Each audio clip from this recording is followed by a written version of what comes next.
पहली अगस्त 2024 को देश में अनुसूचित जाति व अनुसूचित जनजाति के आरक्षण के संदर्भ में जो एक अति महत्वपूर्ण निर्णय दिया गया है, उनसे हमारी पार्टी कतई भी सहमत नहीं है। माननीय सुप्रीम कोर्ट के पहली अगस्त 2024 के इस निर्णय के बाद केंद्र और राज्य सरकारों के बीच भी मतभेद की स्थिति उत्पन्न होगी। माननीय सुप्रीम कोर्ट के 7 न्यायाधीशों की संवैधानिक पीठ द्वारा अभी हाल ही में पहली अगस्त 2024 को देश में अनुसूचित जाति व अनुसूचित जनजाति के आरक्षण के संदर्भ में जो एक अति महत्वपूर्ण निर्णय दिया गया है, तो उसके संबंध में अपनी पार्टी की प्रतिक्रिया जाहिर करने के लिए बुलाई गई है, जिसमें अनुसूचित जाति व जनजाति के लोगों को पुनः उप वर्गीकृत सब क्लासिफिकेशन अर्थात सब क्लासिफिकेशन किए जाने को मान्यता प्रदान की गई है, जिसको लेकर और भी बहुत सी बातें कही गई हैं। उनसे हमारी पार्टी कतई भी सहमत नहीं है और इस संबंध में माननीय सुप्रीम कोर्ट द्वारा दविंदर सिंह बनाम पंजाब राज्य मामले में पारित इस आदेश के अनुसार अब राज्य सरकारें अनुसूचित जाति व जनजाति की सूची के भीतर आरक्षण के लिए उप वर्गीकरण अर्थात नई सूची बना सकेंगी, जिससे फिर अनेकों समस्याएं उत्पन्न होंगी। और अब माननीय सुप्रीम कोर्ट ने अपने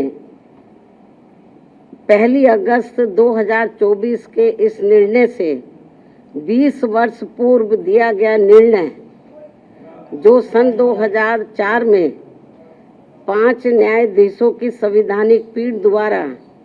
ईवी चिन्नैया बनाम आंध्र प्रदेश राज्य में दिया गया था,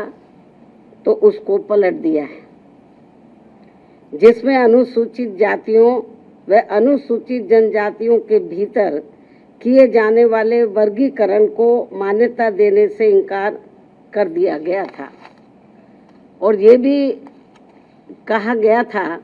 कि अनुसूचित जातियों व अनुसूचित जनजातियों के भीतर उप वर्गीकरण नहीं किया जा सकता है, क्योंकि वे एक ही समरूप अर्थात समान वर्ग में आते हैं। माननीय सुप्रीम कोर्ट ने वर्ष 2004 के अपने निर्णय में ये भी कहा था, चूंकि अनुसूचित जाति और अनुसूचित जनजातियों के लोगों ने जो अत्याचार सहे हैं वह एक वर्ग और एक समूह के रूप में सहे हैं, तथा यह एक बराबर का वर्ग है, जिसके भीतर किसी भी प्रकार का वर्गीकरण करना उचित नहीं होगा। माननीय सुप्रीम कोर्ट ने अपने 2004 के निर्णय में ये भी कहा था कि अनुसूचित जातियों और अनुसूचित जनजातियों के भीतर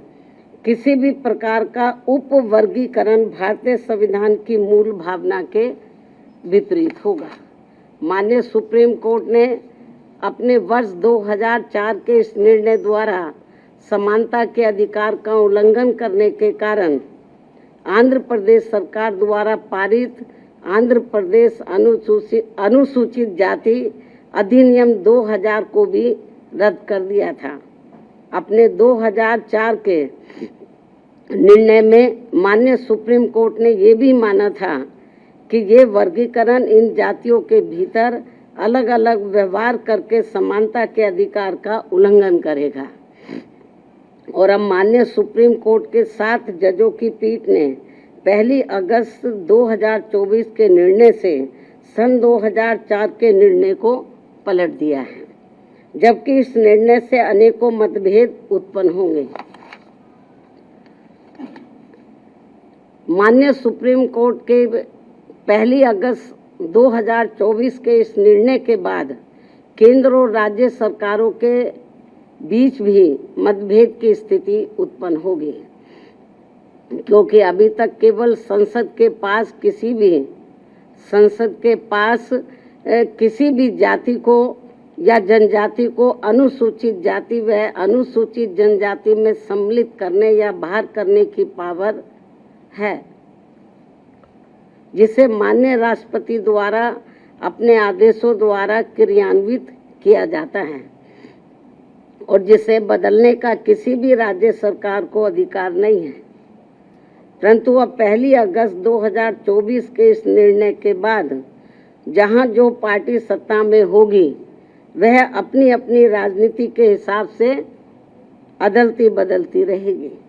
जिसके साथ साथ राज्य सरकारें अपने अपने वोट बैंक के लिए अपनी मनचाही जातियों को आरक्षण का अनुचित लाभ देने का प्रयास करेंगी। इस प्रकार से इस आदेश से ऐसी अनेकों समस्याएं उत्पन्न होंगी, जिसके कारण SC व ST को मिल रहा आरक्षण ये समाप्त हो जाएगा। 1 अगस्त 2024 को देश में अनुसूचित जाति व अनुसूचित जनजाति के आरक्षण के संदर्भ में जो एक अति महत्वपूर्ण निर्णय दिया गया है, उनसे हमारी पार्टी कतई भी सहमत नहीं है। माननीय सुप्रीम कोर्ट के 1 अगस्त 2024 के इस निर्णय के बाद केंद्र और राज्य सरकारों के बीच भी मतभेद की स्थिति उत्पन्न होगी। माननीय सुप्रीम कोर्ट के 7 न्यायाधीशों की संवैधानिक पीठ द्वारा अभी हाल ही में 1 अगस्त 2024 को देश में अनुसूचित जाति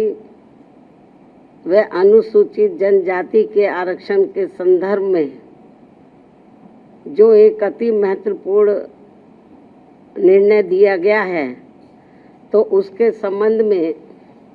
अपनी पार्टी की प्रतिक्रिया जाहिर करने के लिए बुलाई गई है, जिसमें अनुसूचित जाति व जनजाति के लोगों को पुनः उप वर्गीकृत सब क्लासिफिकेशन अर्थात सब क्लासिफिकेशन किए जाने को मान्यता प्रदान की गई है, जिसको लेकर और भी बहुत सी बातें कही गई हैं। उनसे हमारी पार्टी